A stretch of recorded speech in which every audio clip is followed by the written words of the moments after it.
Johnny master కేసుకి సంబంధించి ఇప్పుడు తాజాగా మరో విషయం వైరల్ అవుతోంది. జానీ మాస్టర్ ఇప్పుడు ఎక్కడున్నారని తెలియకుండా ఉంది. పరారీలో అయితే జానీ మాస్టర్ ఉన్నట్టుగా అయితే సమాచారం.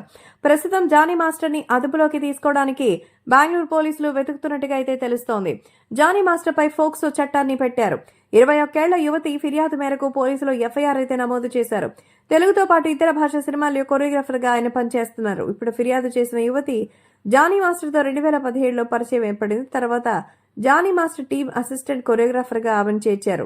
ఈ షూటింగ్ కోసం ముంబైకి వెళ్లినప్పుడు అక్కడ హోటల్లో తనపై మాస్టర్ లైంగికంగా వేధించారని బాధితురాలు రాయదుర్గం పోలీస్ స్టేషన్లో ఆదివారం ఫిర్యాదు చేసింది.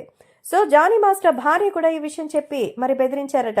ఎవరికైనా చెబితే అసిస్టెంట్ కొరియోగ్రాఫర్ గా తీసేస్తానని, సినిమా పరిశ్రమలో ఎప్పటికీ పనిచేయలేవని జానీ మాస్టర్ బెదిరించారని, తర్వాత కూడా అనేకసార్లు జానీ మాస్టర్ లైంగిక దాడికి పాల్పడ్డారట. షూటింగ్ సెట్ లో వ్యానిటీ వ్యాన్లోనూ బలవంతం చేసేవారు. ఒప్పుకోకపోతే సెట్లో అందరి ముందర అవమానకరంగా మాట్లాడేవారు, అసభ్యంగా తాకేవారని బాధితురాలు ఎఫ్ఐఆర్లో చెప్పింది.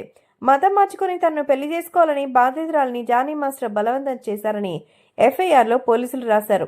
ఇవి జరిగిన కొన్ని రోజుల తర్వాత బాధితురాలు ఈ జానీ మాస్టర్ దగ్గర అసిస్టెంట్ కొరియోగ్రాఫర్ గా చేయడం మానేశారని, ఆ తర్వాత మరో చోట జాబ్ చేస్తున్నారని చెప్పారు. తన దగ్గర ఉద్యోగం మానేసినప్పటికీ జానీ మాస్టర్ తన భార్యతో కలిసి బాధితురాలు ఇంటికి వెళ్లి మరీ గొడవ పెట్టుకున్నారట. మతం మారాలని